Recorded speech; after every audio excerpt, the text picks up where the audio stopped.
Walking away from Higoshi Honganji Temple, Hideji Kuboyama instinctively turned up the collar on his trench coat.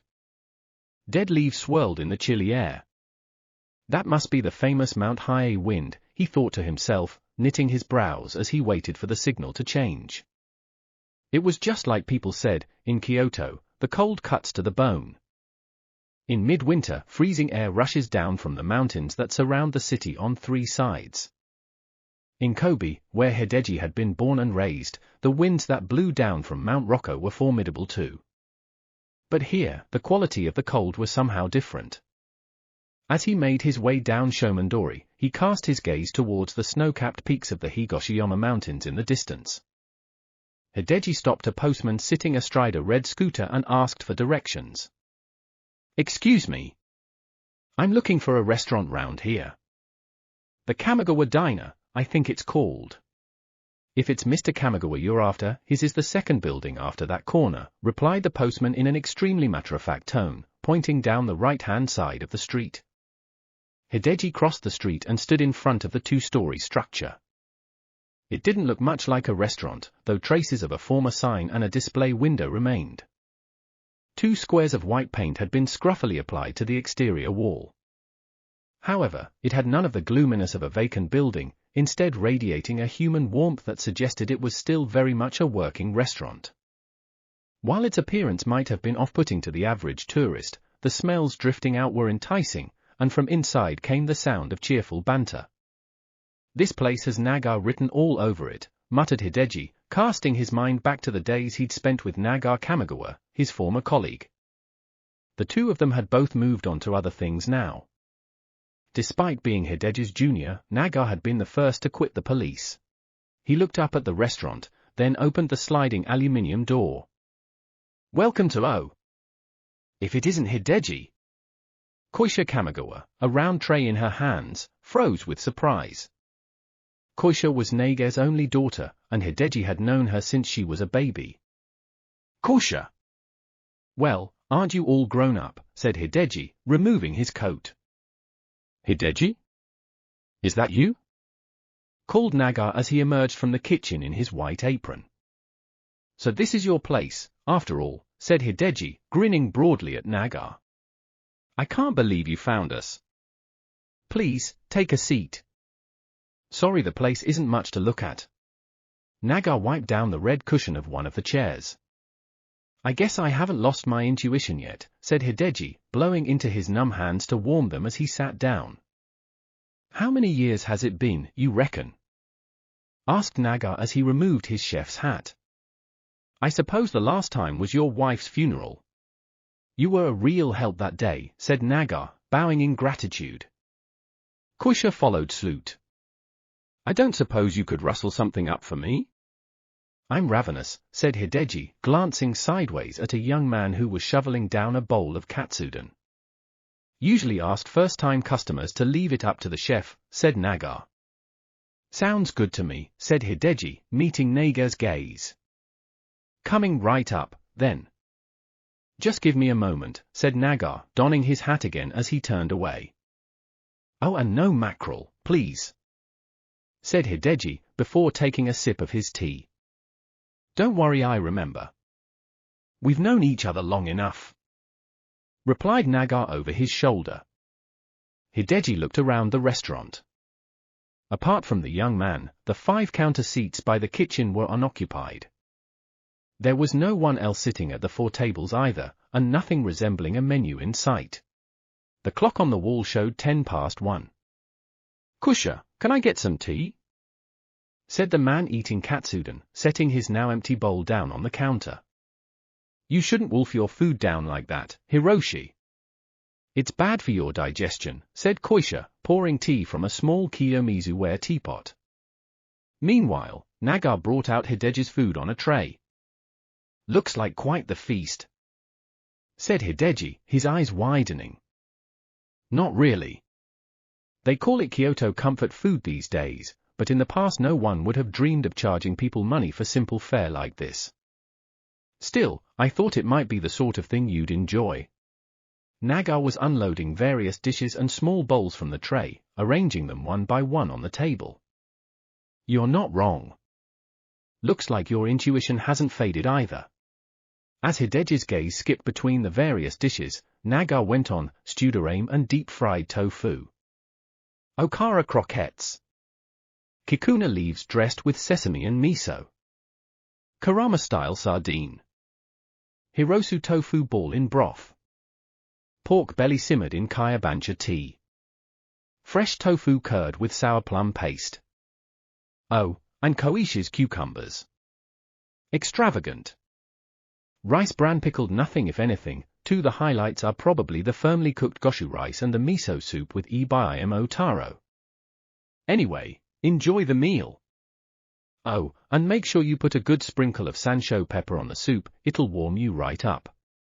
His eyes gleaming, Hideji nodded along to Nage's every word. Tuck in while it's hot, urged Koisha.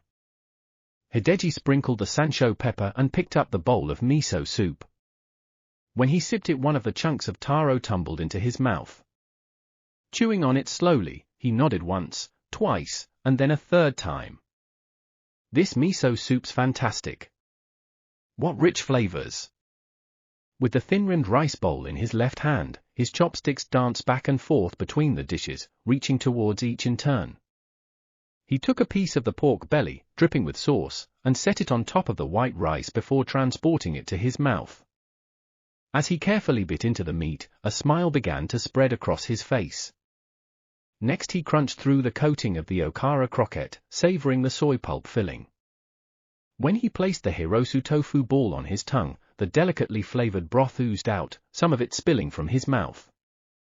Hideji wiped his chin with the hand holding his chopsticks. More rice? Asked Koisha, offering him her tray. You know, I haven't eaten this well in quite a while, said Hideji, placing his depleted rice bowl on the tray. Well then, better eat your fill, said Koisha, hurrying off to the kitchen with the tray. Is the food all right? Said Naga, coming over to the table just as Koisha was leaving. More than all right. I'm struggling to believe a mere mortal acquaintance of mine could have put this kind of meal together. Oh, no need for that kind of talk. I'm just an old codger who happens to run a restaurant, said Naga, looking humbly at the floor. So, Hideji, what are you up to these days? Said Koisha, appearing again with the bowl, now piled high with rice.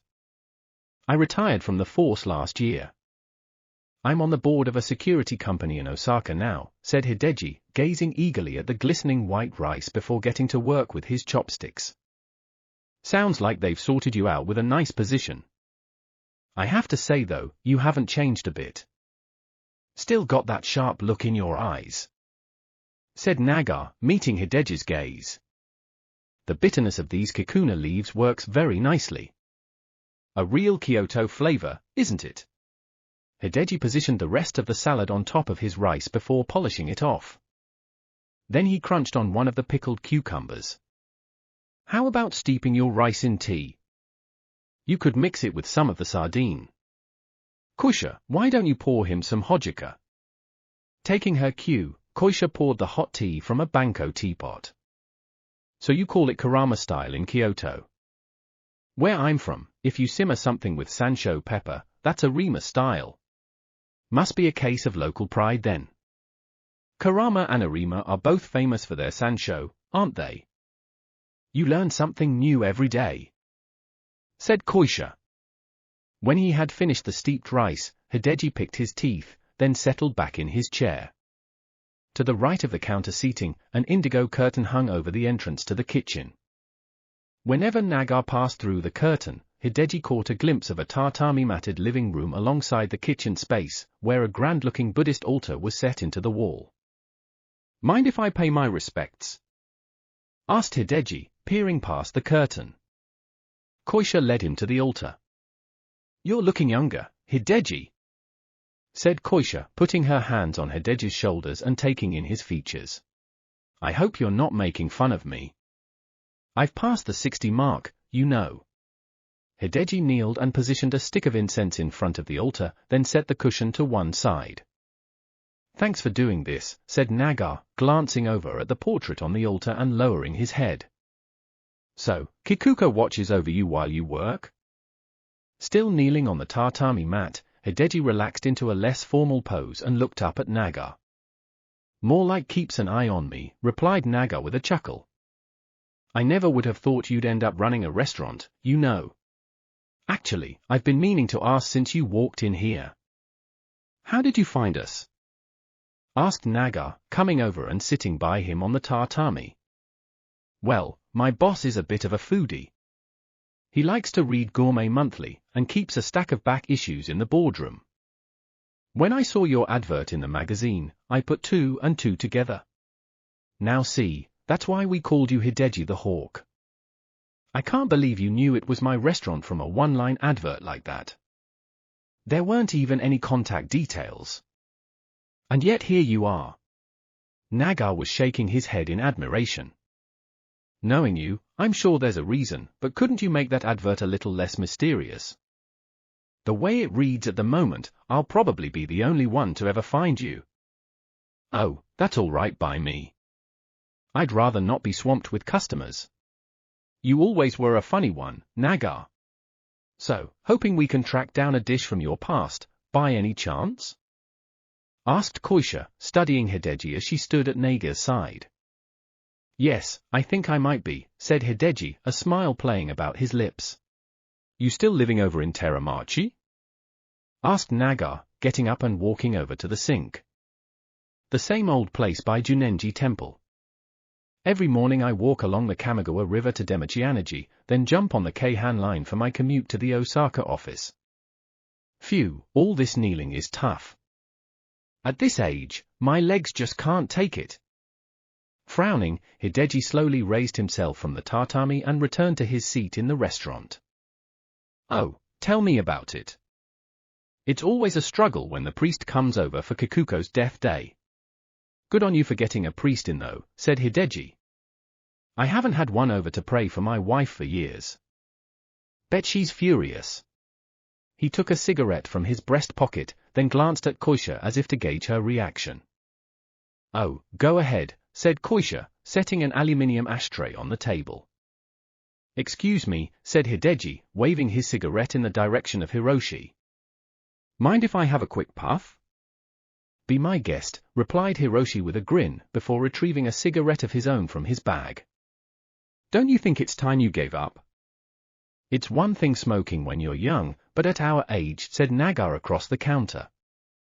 I've been hearing that a lot recently, said Hideji, then took a long drag on his cigarette. You have? Wait, don't tell me you've remarried? Actually, that's what brings me here. See, I need your help recreating a certain flavor, said Hideji, smiling as he stubbed his cigarette out in the ashtray.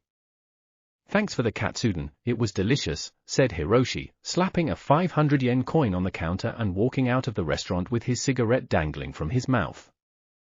Hideji, following him with his gaze, turned to Koisha. That some sweetheart of yours?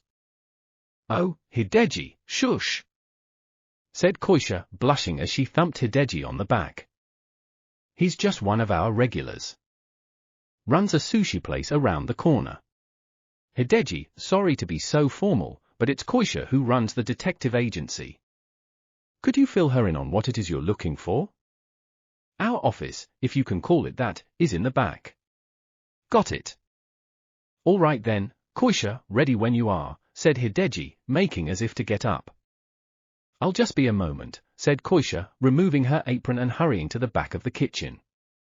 So, Naga, how long are you going to keep this widower thing up? Said Hideji, settling back into his chair. Well, it's only been 5 years, hasn't it? If I marry someone else too soon, Kikuko will come back and haunt me, I just know it, said Naga, pouring them some tea. Still too early for you, eh? It'll be 15 years ago this year for me. I figure Chico will be just about ready to forgive me by now. Has it really been that long? Goes quickly, doesn't it? Feels like just the other day that she was inviting me around for dinner. She had her foibles, but one thing's for sure, no one could cook like her, said Hideji with a sigh. There was a moment's silence. Well, shall we? Said Naga, getting to his feet. Hideji followed his lead. At the other end of the counter to the kitchen entrance was a small door. Naga opened it to reveal a long, narrow corridor which, it seemed, led to the detective agency's office. "Are these all your creations?" said Hideji, looking at the photos of food plastered along the walls as he followed corridor. Naga downly, "Not quite all of them, but yes," replied Naga over his shoulder. "And this?" Hideji had come to a halt. "I've been drying red chili peppers in the back garden. Trying to do it the way Kikuko used to. Haven't had much luck, though. I remember Chico drying something or other that way too. It all seemed like a bit of a faff to me, mind," said Hideji, walking again. "Koisha, your client's here," said Naga, opening the door at the end of the corridor.